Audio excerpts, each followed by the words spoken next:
So recently, you were quoted in an article that was done by CNN, and I'll include a link in the text here along with the video. And in that article, they were talking about the second what they saw as major redesign failure for Tropicana. And one of the things that you said in that article prompted this conversation. And it was about consumer testing of packaging designs. In the article, they said companies companies don't have great metrics for predicting whether those changes will actually increase sales. The metrics that brands test for are around whether products stand out on crowded shelves or contain any glaring issues. And that made me want to ask, what metrics will predict if a package redesign is going to increase sales? And then how do the brands test for that? Great question. So, and it's interesting when we talk about Tropicana, uh, much of what we believe to be the right way to validate or approve a design was driven by the fear that struck the hearts of CPGers back in 2009, 15 years ago. And back then, very much the doctrine was the role of package design, as you said, is to stand out on the shelf. Why? Well, because that gets you to consideration. If you think about the path to purchase, consideration is the first step. But it's the conversion when you convert from consideration to purchase, that's what can that ultimately drives sales. It also drives growth. If you can increase the likelihood you will convert, you will see sales growth. And so, whereas for the last 15 years, we've been really fixated on the consideration piece of it, a lot of times what you do to get noticed on a shelf with, it's a crowded shelf, it's a colorful shelf. There's a lot of a lot of brands vying for your attention. So the amount of advantage you can create by getting more attention may be quickly undone by a reduction in purchase conversion, right? So, Yes. there's that's not exactly what happened with Tropicana, but that doctrine has lived for 15 years because, for I used to be a brand manager for a long time. The sentiment was, I don't want to be the next Tropicana. I don't want to, so fear was driving things, which also led to testing happening at the end of the process. And unfortunately, it's much too late at the end of the process. You've already picked a path and you're perhaps marching toward lower conversion rates, all to get more attention. And that's what's bit the industry. So it sounds like you're recommending that brands do consumer testing much earlier. Is this at the concept stage that you're talking about?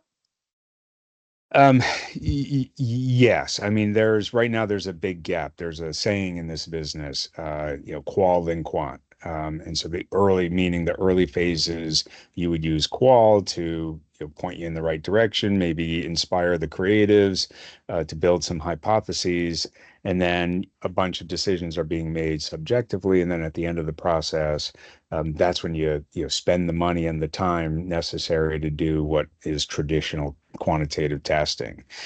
That doesn't have to be the case. There are new approaches to measuring design effectiveness that are not as heavy, not as expensive, that can be used earlier in the process. And that is the key to everything, is replacing that subjectivity with a reliable feedback loop that can point you toward effective designs, i.e. designs that can drive that growth. Mm-hmm. Are those new methods the virtual testing, or what are the pros and cons of virtual package design testing versus in person? Yeah, good question. I assume when a lot of times people hear in person, they think qualitative focus groups, that sort of thing, which it can also be done virtually these days as well. True. So I'm assuming it's not, that's not what we're talking about, but rather highly predictive quantitative research, doing that in person or virtually. In my mind, what matters more is the methodology. So you can replicate the methodology in either environment.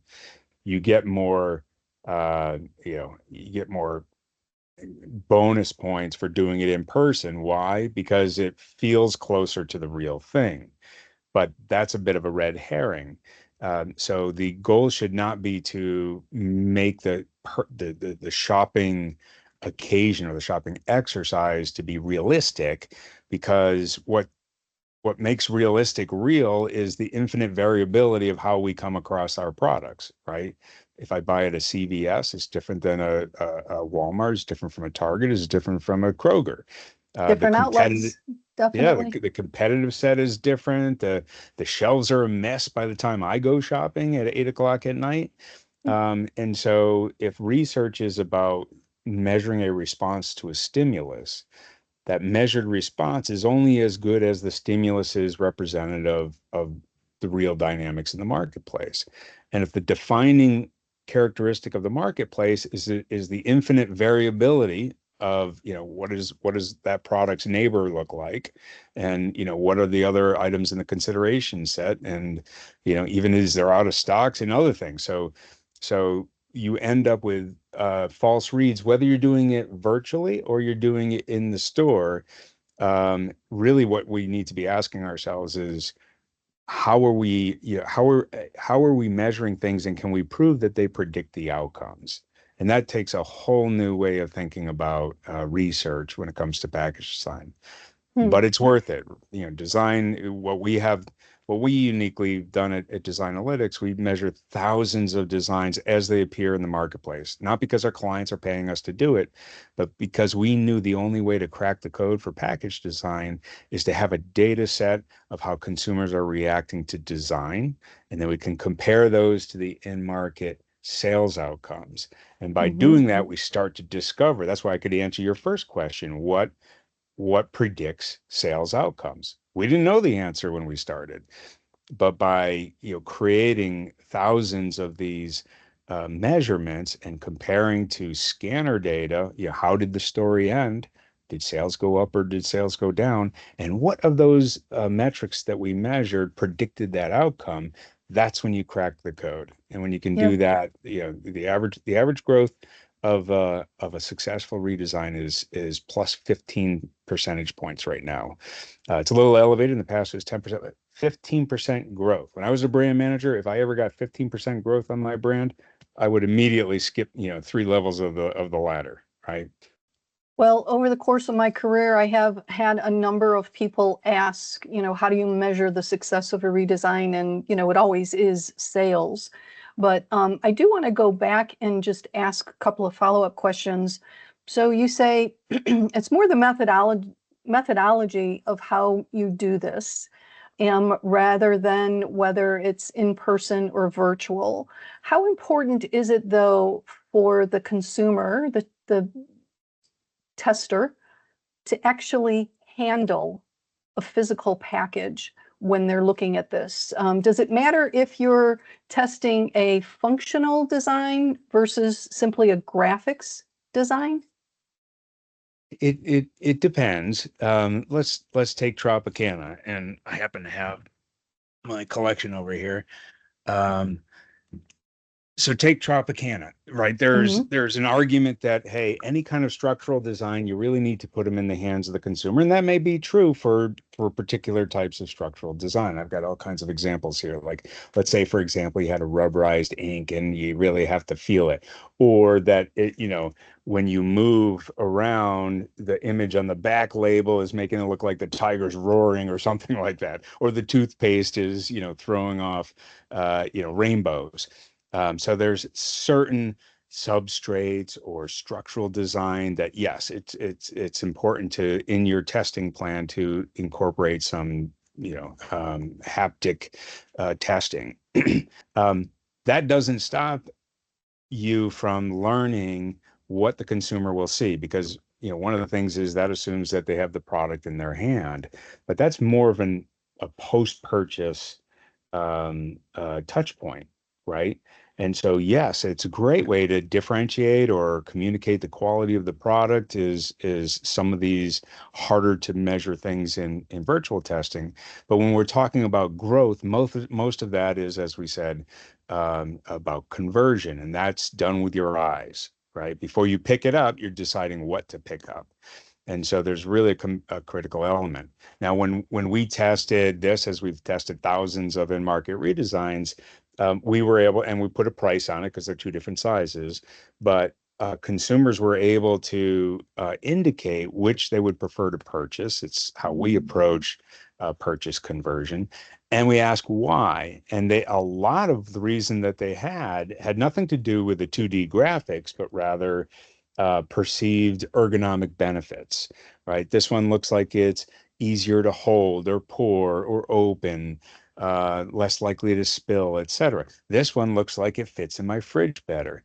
And all of that was from virtual, 2D testing, if you will, or, virtual images on the web of photographed products. So you could, I would say for the vast majority of times, even when there is some haptic benefit, you still should not underestimate, because if you do in-market testing, it's like, here, hold this bottle, show me how you would pour it, show you, where would you store it? You've already taken them past that purchase point. So that's not Right. necessary. That might help with your repeat, but it's not going to help with your trial or your conversion or anything like that. Steve, when So you talk about haptic testing, is that always qualitative then, or is there any way to quantitate haptic testing? well, great question. And now I get to show my age, because back in the day, we would market test, right? Which that's perfect testing. It's also perfectly expensive and time consuming and Mm, easily manipulated by your competitors. But what you did was you put the product on the shelf, and whatever happens in the real world happened in that market. And so people saw it, they picked it up, they did whatever they do that led to but the beauty of that is we're not talking about a sample size of 100 or 150. You're talking about 10,000 people that live in Greenfield, Massachusetts, right? And so all those things can help. So usually, yes, you think about the like the structural design testing being more of a qualitative experience. And that's where combining that with quant on just the visual kind of piece of that mhm. can help, because does it support, does it back up or help explain people's individual interactions. But as a focus group is far from predictive, but it can be enlightening. It can spark an idea. It can make you think about, oh, the fridge, we never thought about that. Well, maybe this would have done a little bit better if they took advantage of the fact that people are looking at this and on their own saying, geez, that would fit in the fridge better. So, you could use your 2D to accentuate those things. There's lots of innovations, like, all the Ziplocs and the resealable cookie bags and stuff like that, that, they're great innovations. Why not talk about it in your 2D design? And then and then you start to involve it in the step before the purchase, the one that drives growth. Okay.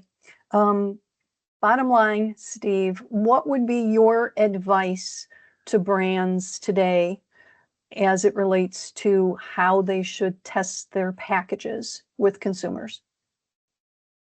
Um, yes, I think it's the what and the when is what we're after here. So what you're testing for and when you get that information.